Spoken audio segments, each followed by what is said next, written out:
ونشهد أن لا إله إلا الله وحده لا شريك له ونشهد أن سيدنا وحبيبنا ومولانا محمدا عبده ورسوله صلى الله تعالى على خير خلقه محمد وآله وأصحابه أجمعين أما بعد فأعوذ بالله من الشيطان الرجيم بسم الله الرحمن الرحيم وإن تصبروا وتتقوا لا يضركم كيدهم شيئا إن الله بما يعملون محيط صدق الله مولانا العظيم. بزرگان محترم اور برادران عزیز،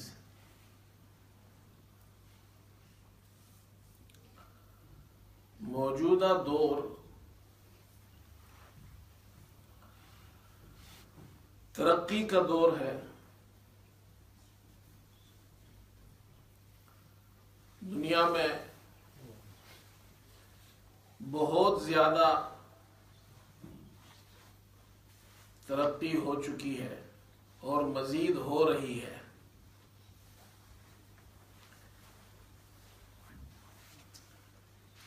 اس دور کے اندر ہم اور آپ، دنیا میں رہنے والے اور بسنے والے انسان،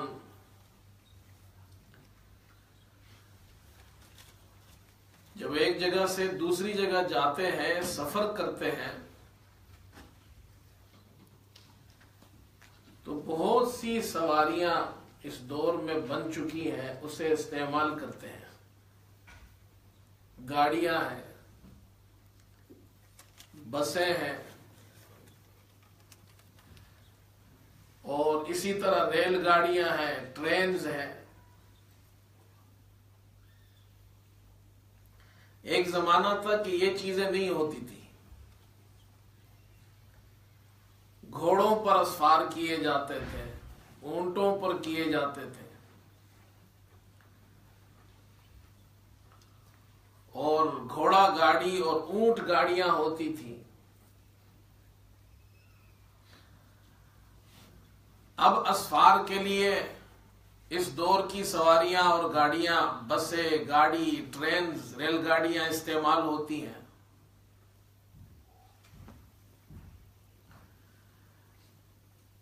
لیکن ہم اور آپ یہ بھی دیکھتے ہیں کہ جو گاڑیاں اور سواریاں آج کل ہم استعمال کرتے ہیں، ان سب میں ایک چیز ہوتی ہے جسے بریک کہتے ہیں. بریک کا ہونا بہت ضروری ہے. پرانی اونٹ گاڑیوں میں اور گھوڑا گاڑیوں میں ان جانوروں کے منہ میں لگام ڈالا جاتا تھا، اور جب گھوڑا روکنا ہوتا تھا، اونٹ کو روکنا ہوتا تھا، تو اسے کھینچ لیتے تھے، اس لگام کو، اس نکیل کو کھینچ لیتے تھے. اب موجودہ دور میں جو گاڑیاں ہیں اس میں بریکس ہوتی ہیں. گاڑی روکنی ہو تو بریک استعمال کرتے ہیں. آپ کے پاس کتنی اعلیٰ گاڑی ہو، خوبصورت قیمتی ترین گاڑی ہو، اور اس کی بریکیں خراب ہو، بریک فیل ہو چکی ہو، تو وہ گاڑی کسی استعمال کی نہیں ہے.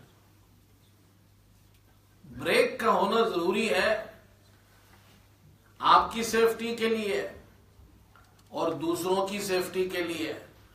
حادثات سے آپ بچتے ہیں، اور بریک کا استعمال نہ ہو تو بڑے حادثات رونما ہوتے ہیں. تو یہ ایک عام سی چیز ہے جس کو ہم سب جانتے ہیں کہ گاڑی میں بریک نہ ہو تو گاڑی بیکار ہے.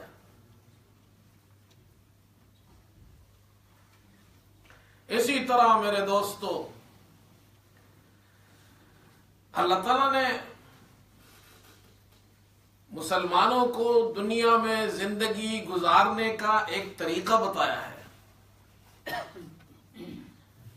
کہ اپنے شب و روز میں ہم مختلف کام کرتے ہیں،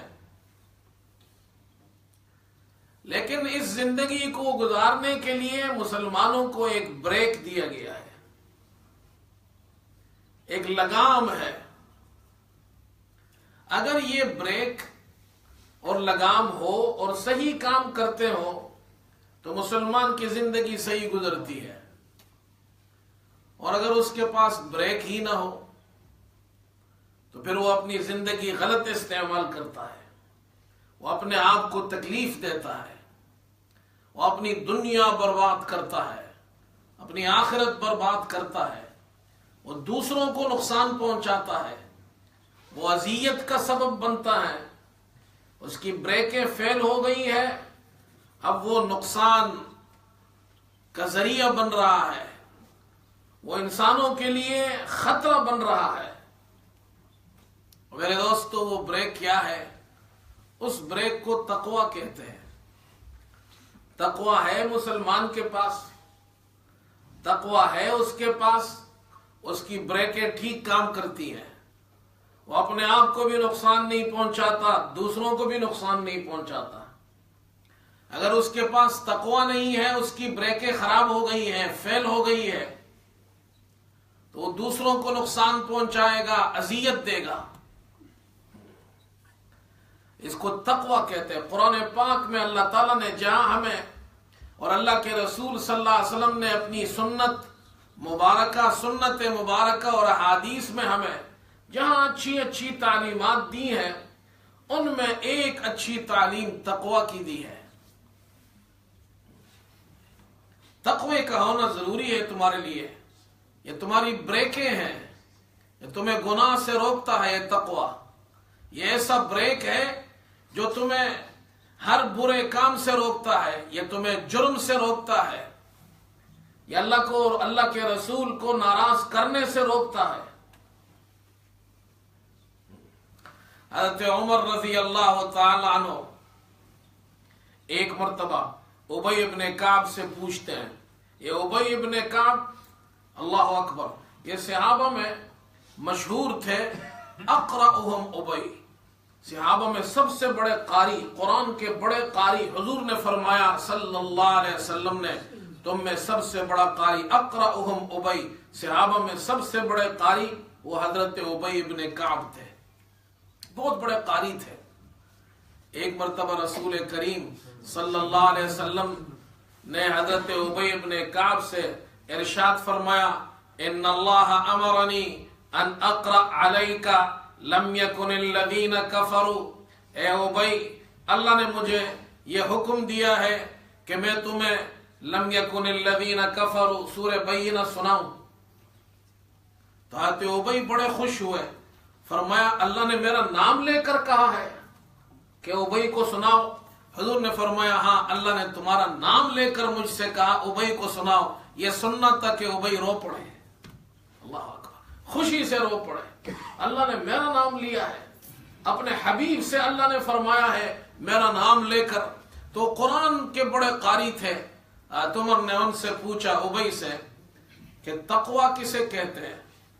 قرآن پاک میں تقوی بہت زیادہ کثرت سے آیا ہے۔ اللہ تعالیٰ نے قرآن میں بار بار تقوی کا ذکر کیا ہے۔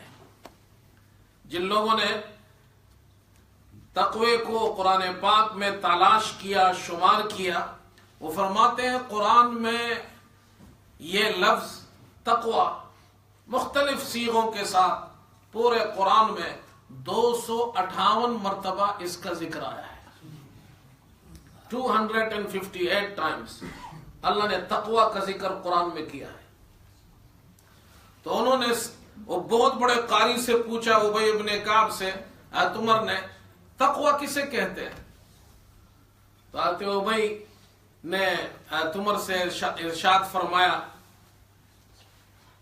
اور ان سے پوچھا، امیر المومنین، کیا کبھی آپ ایسی جگہ پر گئے ہیں جہاں بہت سی جھاڑیاں ہوں، کانٹے دار جھاڑیاں ہوں، ایسی جھاڑیاں جس میں کانٹے لگے ہو، ایسی جگہ سے گزر ہوا ہے آپ کا؟ حضرت عمر نے فرمایا ہاں ایسی جگہ سے گزر ہوا۔ فرمایا جب ان کانٹے دار جھاڑیوں کے درمیان سے آپ گزرے تو آپ کیا کرتے ہیں؟ حضرت عمر نے فرمایا میں اپنے کپڑے سمیٹ لیتا ہوں، میں کانٹوں سے اپنے آپ کو بچاتا ہوں، میں اپنے آپ کو دور رکھتا ہوں کانٹے دار جھاڑیوں سے، اپنے کپڑوں کو سمیٹتا ہوں، انہیں بھی دور رکھتا ہوں۔ حضرت ابی نے ارشاد فرمایا امیر المومنین اسی کو تقوی کہتے ہیں کہ انسان تکلیف سے، اذیت سے، گناہ سے، جرم سے، کسی کو پریشان کرنے سے، اذیت دینے سے، اللہ کو ناراض کرنے سے، اس کے مخلوق کو ناراض کرنے سے اپنے آپ کو روکے، اسی کو تقوی کہتے ہیں۔ تقوی، علماء فرماتے تقوی یہ لفظ وقایہ سے آیا ہے۔ وقایہ کے معنی وہ چیز جو بچانے والی ہو، جو آپ کی حفاظت کرنے والی ہو، جو آپ کو دشمن سے بچانے والی ہو، اس چیز کو وقایہ کہتے ہیں، جو آپ کو تکلیف سے، اذیت سے روکے۔ اور تقوی کو بھی تقوی اس لیے کہتے ہیں کہ مسلمان میں تقوی ہوگا وہ اللہ کو ناراض نہیں کرے گا، مسلمان میں تقوی ہوگا اللہ کے مخلوق کے لیے راحت کا سبب بنے گا، تکلیف کا سبب نہیں بنے گا۔ اس لیے قرآن پاک میں اللہ تعالیٰ نے کثرت سے تقوی کا ذکر کیا جا بجا، اس لیے کہ یہ ہماری بریکیں ہیں، بریک، یہ بریک ہے، یہ بریک کا ہونا ضروری ہے ہمارے لیے۔ جہاں کوئی غلط کام ہو متقی انسان رک جاتا ہے، اس میں حصہ نہیں لیتا۔ اور میرے دوستو اس تقوی کے دنیا اور آخرت کے منافع ہیں۔ قرآن کریم میں دیکھیے اللہ تعالیٰ نے آخرت کی نعمتوں کا ذکر کیا، فرمایا ان للمتقین مفازا، متقین کے لیے کامیابی ہے آخرت کے اندر، حدائق و اعنابا، باغات ہیں وہاں ان کے لیے، انگور ہیں ان کے لیے، وکواعب اترابا، ہم عمر ان کے لیے عورتیں اللہ نے وہاں رکھی ہیں، وکاسن دہاقا، اور چھلکتے ہوئے جناب جام ہے وہاں پر، لا يسمعون فیہا لغوا ولا کذابا، اس جنت کے اندر نعمتوں میں ہوں گے، نہ وہاں پر بیہودہ باتیں ہوں گی، نہ وہاں پر جھوٹ ہوگا۔ ایسی راحت کی زندگی اللہ نے متقین کے لیے بنائی ہے۔ ان للمتقین فی جنات ونہر، ان للمتقین فی جنات وعیون وفواکہ مما یشتہون، متقین کے لیے جنت ہے، اس جنت میں نہریں ہیں، اس میں چشمے ہیں، اس میں پھل ہے، جو ان کا جی چاہے گا اللہ ایسے پھل ان کو کھلائے گا۔ کلو واشربوا ہنیئا بما کنتم تعملون، اور رچ کر کھاؤ، یہ بدلہ ہے ان کاموں کا جو دنیا میں تم کرتے تھے۔ انا کذالک نجزی المحسنین، ہم ایسے نیکوکاروں کو ایسا بدلہ عطا کرتے ہیں۔ تو آخرت کے اندر کامیابی اللہ تعالیٰ فرماتے ہیں متقین کے لیے اللہ نے رکھی ہے، جن کے اندر تقوی ہوگا۔ تو ہمیں اپنی بریک چیک کرنی چاہیے، جیسے گاڑی کی بریک چیک کرتے ہیں، ہر سال میں ایک مرتبہ گاڑی کے MOT کراتے ہیں۔ آپ سب جانتے ہیں، میں بھی جانتا ہوں، اگر گاڑی کی بریک ٹھیک نہ ہو MOT پاس ہو سکتی ہے؟ آپ کی گاڑی کی بریکیں کام نہ کرتی ہوں، آپ گاڑی چلا نہیں سکتے، نہ آپ کی MOT پاس ہو سکتی ہے۔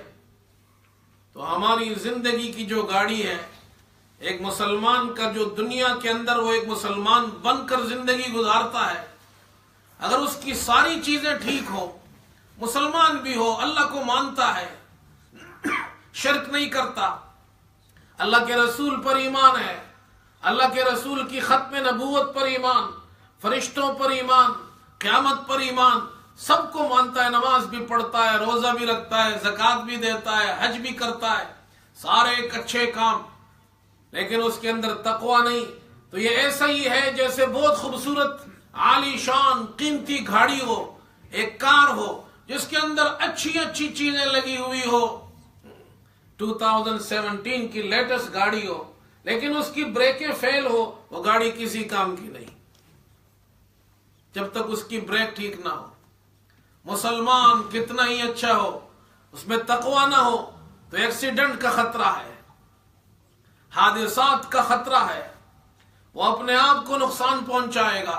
اس لیے اللہ قرآن میں جا بجا فرماتے ہیں، فرمایا وَسَارِعُوا إِلَى مَغْفِرَةٍ مِّن رَبِّكُمْ وَجَنَّةٍ عَرْضُهَا السَّمَاوَاتُ وَالْأَرْضُ، اللہ کی مغفرت کی طرف دوڑو اور اس جنت کی طرف دوڑ لگاؤ جس کی وسعت آسمان اور زمین کے برابر ہے۔ انسان کے ذہن میں وسعت کی انتہا اتنی ہے جتنی زمین اور آسمان ہے، تو اللہ نے اس کے ذہن کے مطابق قرآن چونکہ عام فہم انداز میں اللہ تعالیٰ نے نازل کیا، انسان کو سمجھ آ جائے، تو ہماری سمجھ میں سب سے زیادہ وسعت آسمان و زمین کی ہے۔ اللہ فرماتے اتنی بڑی جنت ہے، اتنی بڑی اس کی وسعت ہے، یہ اتنی بڑی جنت اللہ نے کس کے لیے بنائی ہے؟ فرمایا للمتقین، متقین کے لیے، جن کے اندر تقوی ہو، جن کے اندر خوف خدا ہو، جو گناہ کرنے سے اپنے آپ کو روکتے ہو، جو اللہ کو ناراض کرنے سے بچتے ہو، جو اپنی دنیا آخرت برباد نہیں کرتے ہو، جو کسی اور کے لیے نقصان کا سبب نہ بنتے ہو، ایسے لوگوں کے لیے اللہ نے جنت بنائی ہے۔ یہ متقین کون ہے؟ اللہ تعالیٰ نے خود ان کی صفات بیان کی، الذین ينفقون فی السراء والضراء، یہ متقین وہ لوگ ہیں جو اللہ کے راستے میں خرچ کرتے ہیں، فی السراء والضراء، وہ عیش میں ہو، خوشحالی میں ہو تب بھی خرچ کرتے ہیں، وہ تنگی کے اندر ہو پھر بھی خرچ کرتے ہیں، وہ ہر حال میں، خوشی میں ہو تب بھی خرچ کرتے ہیں، تنگی میں ہو تب بھی خرچ کرتے ہیں۔ والکاظمین الغیظ، اپنے غصے کو دبانے والے ہیں۔ یہ متقین وہ لوگ ہیں جو غصے کو دبا لیتے ہیں۔ اللہ اکبر۔ والعافین عن الناس، لوگوں کو معاف کر دیتے ہیں۔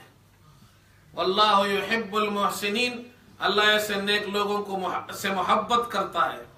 سرکار دو عالم صلی اللہ علیہ وسلم نے ارشاد فرمایا، جو شخص یہ چاہتا ہو کہ جنت کے اندر اس کے اونچے اونچے محلات ہو، بلند بلند محلات ہو، اچھی بڑی بڑی جنت ہو اس کی، اللہ اکبر، اس شخص کو چاہیے کہ جو اس پہ ظلم کرے اسے معاف کر دے، جو اس پہ ظلم کرے اسے معاف کر دے، جو اس کے ساتھ قطع رحمی کرے ان کے ساتھ صلہ رحمی کرے، جو اسے کچھ بھی نہ دے اسے عطا کرے۔ فرمایا ایسے لوگوں کے لیے اللہ نے وہ جنت بنائی ہے جو جنت عالی شان ہوگی، بلند و بالا ہوگی۔ یہ صفات مسلمان کے اندر ہونے چاہیے، متقین کے اندر ہونے چاہیے۔ علی ابن حسین، حضرت حسین کے بیٹے ہیں، ایک مرتبہ وضو کر رہے ہیں، باندھی آپ کو وضو کرا رہی ہے، اس کے ہاتھ میں برتن ہے، پانی بھرا ہوا ہے، اس کے ہاتھ سے وہ برتن غلطی سے اس سے پانی گرا اور آپ کے کپڑوں پر لگا، وہ کپڑے گیلے ہونے کی وجہ سے فطرتاً انسان کو غصہ آتا ہے، آپ کو بھی غصہ آیا۔ وہ باندھی بڑی ہوشیار تھی، اس نے فوراً قرآن کی آیت پڑھی، والکاظمین الغیظ، متقین اللہ کے نیک بندے وہ ہیں جو غصے کو کنٹرول میں رکھتے ہیں، غصے کو دبا لیتے ہیں۔ آپ نے فرمایا کظمت غیظی، میں نے اپنا غصہ دبا لیا۔ اس نے آگے پڑھا والعافین عن الناس، اور ایک غلطی کوئی کرے تو اسے معاف بھی کر دیتے ہیں. آپ نے فرمایا میں نے تجھے اللہ کے لیے معاف کر دیا. اس نے اگلا جملہ پڑھا واللہ یحب المحسنین، اللہ احسان کرنے نیک کام کرنے والوں سے محبت کرتا ہے، یعنی صرف معاف نہیں کرتے احسان بھی کرتے ہیں. آپ نے فرمایا جا میں نے تجھے اللہ کے لیے آزاد کر دیا. ایسے لوگ تھے. تقوی میرے دوستو، تقوی کی بڑی ضرورت ہے. یہ تقوی مسلمان کو جس کے پاس بھی ہوگا وہ ٹھیک ہوگا. ملک کا بادشاہ ہے، اس کے اندر تقوی ہے اور غلط کام نہیں کرے گا. وزیر اعظم ہے، متقی ہے، غلط کام نہیں کرے گا. وزراء ہے، امراء ہے، جتنے بھی لوگ ہیں ان کے اندر تقوی ہے، غلط کام نہیں ہوگا، کرپشن نہیں ہوگی. تقوی ہوگا تو چوری نہیں ہوگی، تقوی ہوگا تو دھوکہ نہیں ہوگا، تقوی ہوگا تو کسی کا مال لوٹا نہیں جائے گا، تقوی ہوگا تو عدالتیں ٹھیک فیصلہ کریں گی، تقوی ہوگا تو انصاف بھی ہوگا. میرے دوستو، یہ تقوی ہی وہ چیز ہے جو انسان کو درست رکھتی ہے، جو انسان کو جرائم سے بچاتی ہے. یہی وہ صفت ہے جو انسان کو گناہوں سے بچاتی ہے. تقوی نہ ہو تو پھر وہ جو چاہے کرے، پھر وہ ہر گناہ پر اپنا قدم بڑھا سکتا ہے، وہ ہر طرف جا سکتا ہے. آج ہمارا کیا حال ہے؟ مسلمانوں کا کیا حال ہے؟ اللہ تعالیٰ نے تو تقوی کے ایسے صفات قرآن میں بیان کیے ہیں، اتنے فوائد بیان کیے ہیں، ہمیں تو وہ فائدے بھی نہیں معلوم. اور یہ تقوی یہ نہ سمجھے کہ یہ صرف ہمیں اس کی تعلیم دی گئی ہے. تقوی کی ضرورت ہر دور میں رہی ہے. گزشتہ امتوں کو بھی تقوی کا حکم دیا گیا ہر دور میں. وَلَقَدْ وَصَّيْنَا الَّذِينَ أُوتُوا الْكِتَابَ مِنْ قَبْلِكُمْ وَإِيَّاكُمْ أَنِ اتَّقُوا اللَّهَ. اللہ فرماتے ہیں تم سے پہلے لوگ جن کو کتاب دی گئی اور تمہیں، یعنی گزشتہ لوگوں کو بھی اور تمہیں بھی، اللہ فرماتے ہیں ہم نے تقوی کا حکم دیا ہے، تقوی کی وصیت کی ہے کہ اللہ سے ڈرو.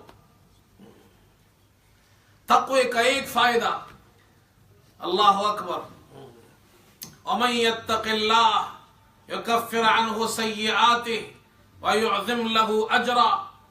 متقی انسان اور تقوی کا فائدہ یہ ہے اللہ گناہوں کو معاف کر دیتا ہے، اس کے اجر کو بڑھا دیتا ہے. تقوی ہے ہی ایسی چیز جو ایک شخص، دیکھو دنیا میں انسان دو چیزوں سے ڈرتا ہے اور گناہ اور جرم نہیں کرتا. یا تو اس ملک کا قانون سخت ہو تو وہ قانون سے ڈرتا ہے، چوری نہیں کرتا، ڈاکہ نہیں ڈالتا. لیکن جہاں اندھیرا ہو، جہاں لائٹ نہ ہو، روشنی نہ ہو، کیمرے کام نہیں کرتے ہو، سی سی ٹی وی کیمرے بند ہو جائے تو پھر اس کو راستہ مل جاتا ہے، چوری بھی کرتا ہے، مال بھی لوٹتا ہے. تو یہ ایک چیز ہے جو گناہ سے روکتی ہے، ملک کا قانون سخت ہو. دوسری چیز جو اس قانون سے بھی زیادہ گناہوں سے اور جرائم سے روکنے والی چیز ہے، وہ ہے تقوی. چاہے اندھیرا ہو، کوئی دیکھنے والا نہ ہو، کوئی اس کی تصویر بنانے والا نہیں، کوئی سی سی ٹی وی کیمرہ نہیں، کوئی آگے پیچھے دیکھنے والا نہیں ہے، اس کے لیے بہت ایزی ہے وہاں سے چوری کرنا. لیکن وہ چوری صرف اس لیے نہیں کرتا کہ میرا اللہ مجھے دیکھ رہا ہے. یہ تقوی آ جائے، اس کا فائدہ صرف مسلمانوں کو نہیں، اسلام وہ مذہب ہے. اسلام کی ایک ایک چیز کو آپ دیکھیں، انسانوں کے اندر آج تقوی پیدا ہو جائے، خوف خدا پیدا ہو جائے، دنیا کے اندر جرائم ختم ہو جائیں گے۔ یہ ہے وہ چیز جو انسان اس دنیا کے لیے بھی نفع بخش ہے۔ جو لوگ کہتے ہیں کہ اسلام دنیا کے لیے نقصان دہ ہے، تو میں ان سے کہتا ہوں اسلام کی صرف ایک خوبی تقوی، اس کو اگر انسان اپنا لے دنیا کے سارے مسائل حل ہو جائیں گے۔ صرف ایک خوبی، بادشاہ اپنا لے تو ان کے جھگڑے ختم ہو جائیں گے، وزراء اپنا لے تو وہ فساد نہیں کریں گے، حکمران اپنا لے تو وہ ایک دوسرے کو نقصان نہیں پہنچائیں گے، عوام اپنا لے تو وہ خوشحال زندگی گزاریں گے۔ یہ ہے تقوی۔ پھر تقوی کا ایک اور فائدہ، یہ جو اسٹوڈنٹس یہاں اس ہمارے شہر میں تو بہت اسٹوڈنٹس ہیں، مسلمان بھی ہیں، یہاں تقریباً 40,000 اسٹوڈنٹس پڑھنے آتے ہیں۔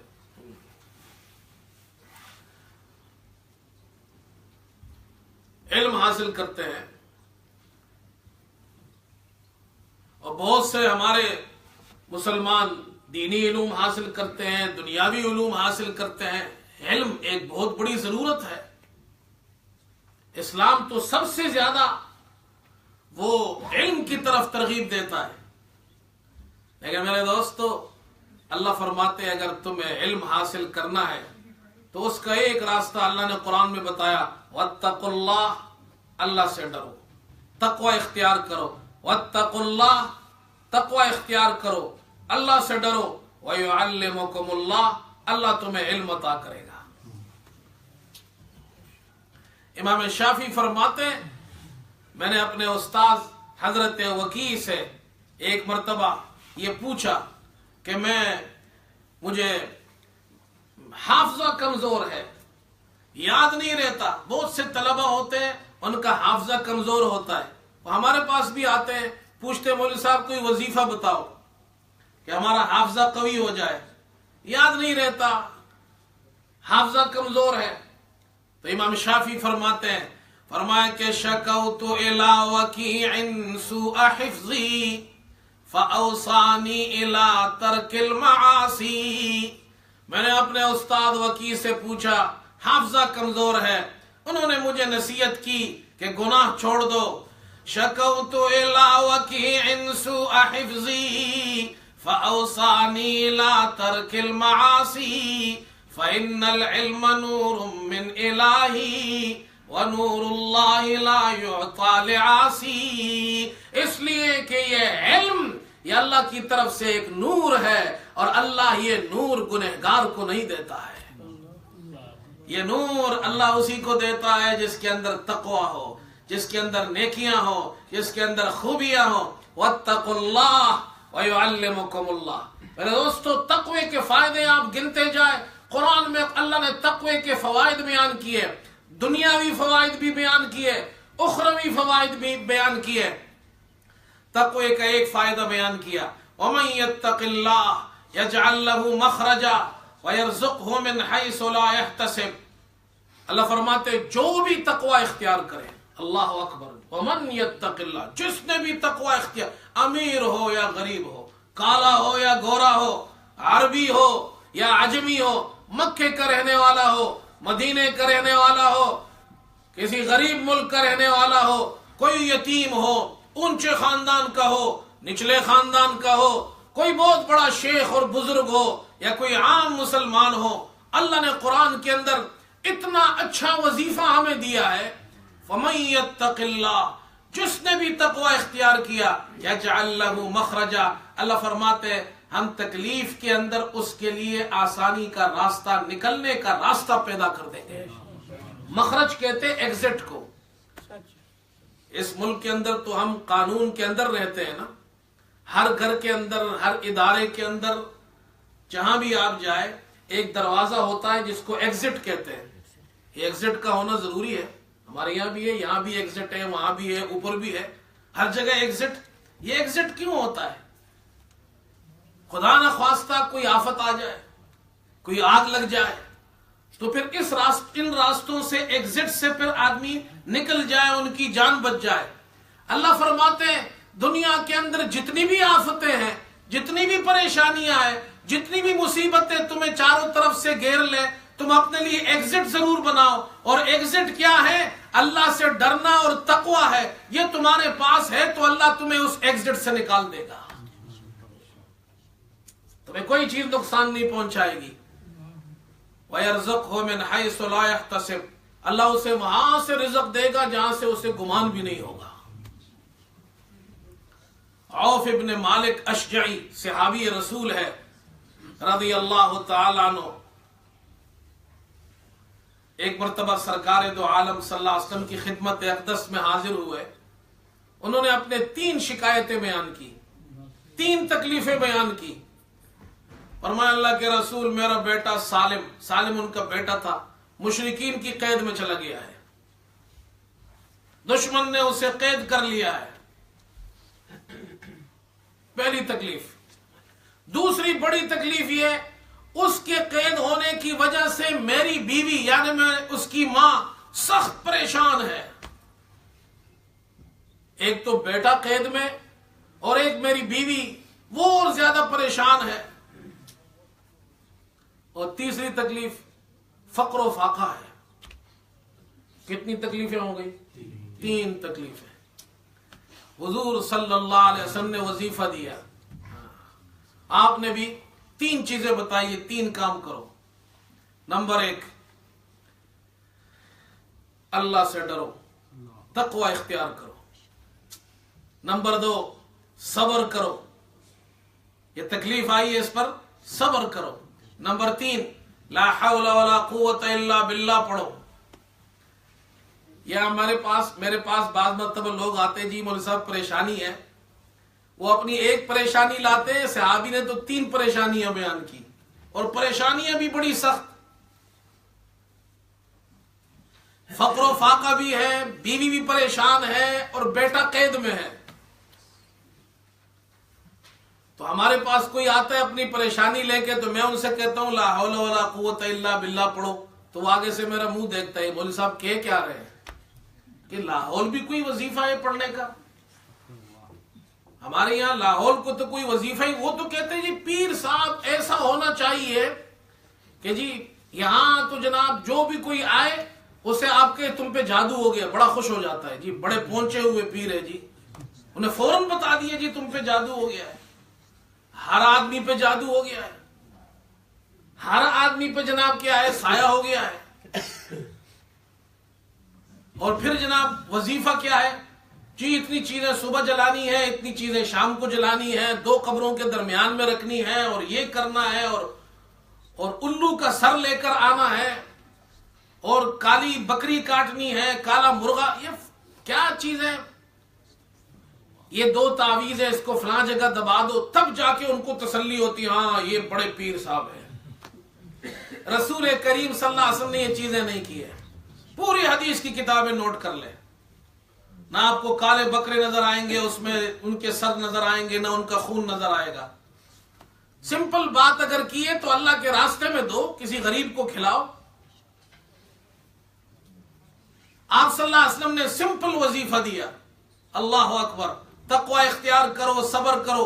اللہ کے پیارے پیغمبر فرمانے لا حول ولا قوت الا باللہ کثرت سے پڑھو.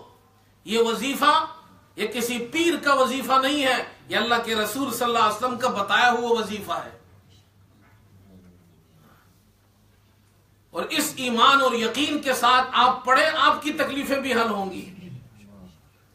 وہ صحابی چلے گئے گھر، بیوی کو جا کے بتایا دیکھو 3 کام کرو، اللہ سے ڈرو، صبر کرو، تقوی اختیار کرو، اور لا حول ولا قوت الا باللہ پڑھو. دونوں نے شروع کر دیا، صبر بھی کر لیا، تقوی بھی اختیار کر لیا، لا حول پڑھنا بھی شروع کر دیا. اللہ کی قدرت دیکھے، کچھ دن گزرے تو وہ جو بیٹا قید میں تھا اس کو موقع ملا فرار ہونے کا. وہ جو چوکیدار تھے وہ آگے پیچھے ہو گئے، اسے نکلنے کا موقع ملا، اور نکلتے نکلتے وہاں دشمن کے چراگاہ سے قریب سے گزرا تو وہاں بہت سے جناب جانور کھڑے تھے. بعض علماء نے لکھا ہے 4000 بکریاں تھیں، 4000.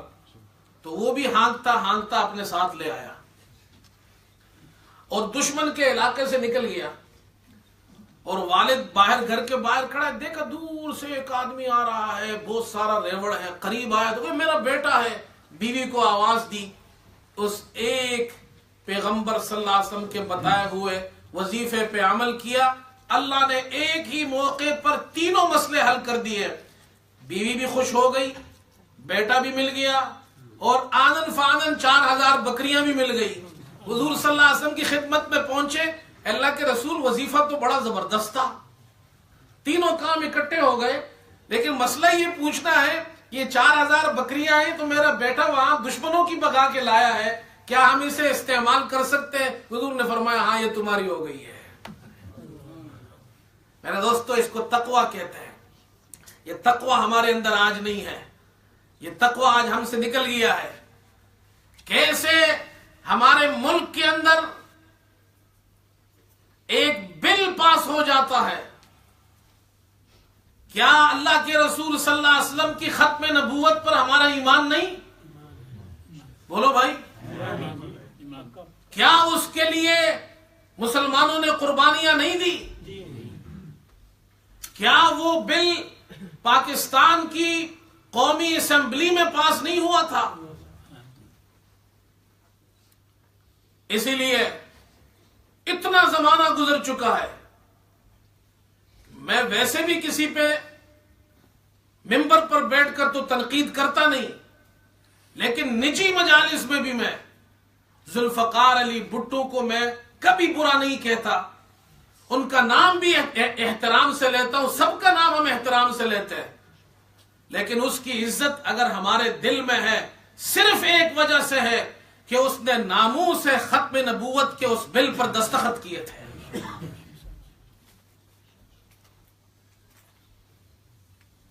اور آج یہ بل پاس ہو جاتا ہے، کیا مسلمان میں اتنا خوف خدا بھی نہیں رہا؟ پاس کیسے ہوا؟ الحمدللہ، اللہ کا بڑا شکر ہے کہ پھر وہ اپنی اصلی حالت پر دوبارہ بحال ہو گیا، اور جن لوگوں نے اس کے لیے کوشش کی، قوم نے آواز اٹھائی، جن لوگوں نے آواز اٹھائی، اللہ ہی ان کو بدلہ دے گا۔ لیکن میرے دوستو، کیا مسلمان کے اندر خوف خدا نہیں رہا؟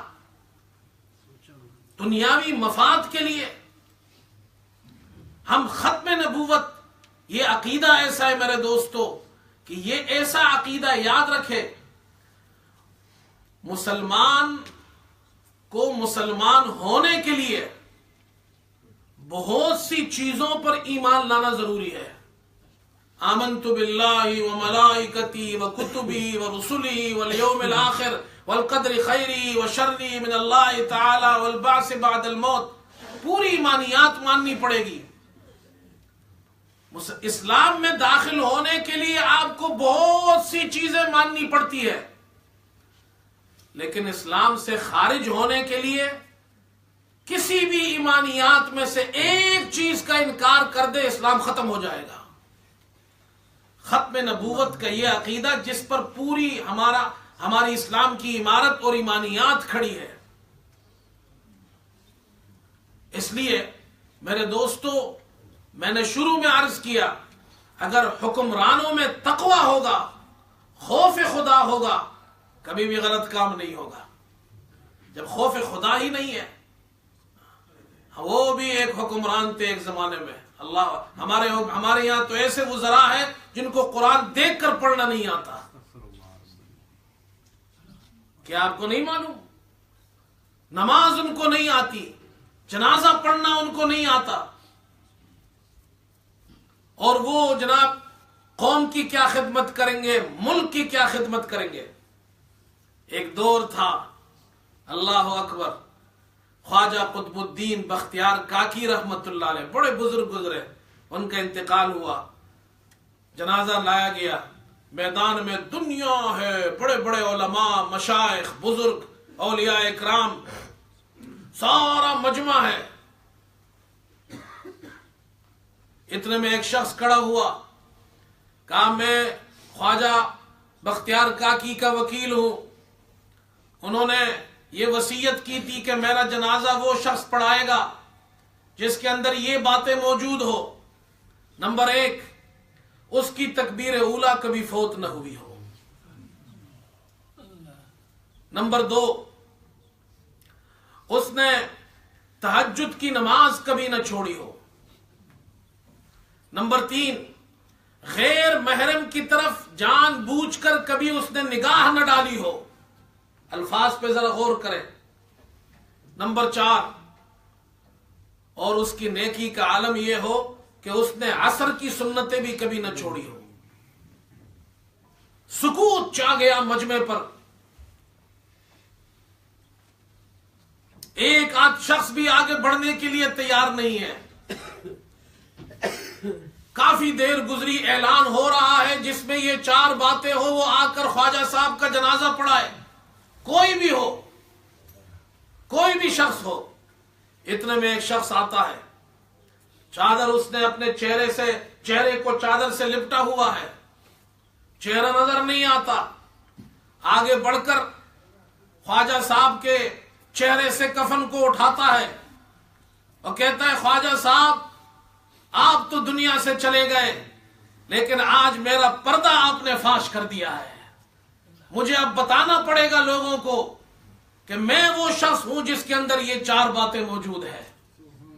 آج تک میری کبھی تکبیر اولیٰ فوت نہیں ہوئی، آج تک میری تہجد کی نماز فوت نہیں ہوئی، میں نے جوانی سے لے کر آج تک کبھی جان بوجھ کر کسی غیر محرم عورت پر نگاہ نہیں ڈالی، اور بلوغت سے لے کر آج تک میری عصر کی سنتیں فوت نہیں ہوئی۔ یہ کہہ کر وہ آگے بڑھے جنازہ پڑھانے کے لیے۔ کسی نے ان کی چادر ہٹائی تو وہ اس وقت کا موجودہ، اس وقت کا بادشاہ سلطان شمس الدین التمش تھا، اس وقت کا بادشاہ تھا۔ جب ایسے بادشاہ ہوتے ہیں تو وہ قوم ترقی کرتی ہے۔ میرے دوستو، وقت نہیں، قرآن کہتا ہے وَإِن تَصْبِرُوا وَتَتَّقُوا لَا يَضُرُّكُمْ كَيْدُهُمْ شَيْئًا۔ ان بادشاہوں سے دنیا ڈرتی تھی، ان بادشاہوں کے سامنے کوئی آنے کو تیار نہیں تھا۔ کیوں؟ قرآن کہتا ہے اگر تم صبر کرو، تقوی اختیار کرو، لا يضركم كيدهم شيئا، تو یہ جو مشرک ہیں، یہ جو تمہارے دشمن ہیں، ان کی جتنی بھی چالیں ہو، جتنی بھی تدبیریں ہو، ان کے قید سارے کے سارے ایک طرف، تمہارے اندر تقوی ہو تو اللہ فرماتے ہیں کہ تمہیں کوئی نقصان نہیں ہوگا۔ آج ہمارے لوگ تو اللہ سے ڈرنے کے بجائے سفید گھر سے ڈرتے ہیں۔ سفید گھر سے مت ڈرو، جس گھر پر کالا غلاف پڑا ہوا ہے اس گھر کے رب سے ڈرو، وہ تمہیں دنیا میں ترقی دے گا۔ سفید گھر سے ڈرنے والے کبھی نہیں ترقی کر سکتے۔ اللہ مجھے بھی عمل کی توفیق عطا فرمائے اور آپ کو بھی۔ وآخر دعوانا الحمدللہ رب العالمین۔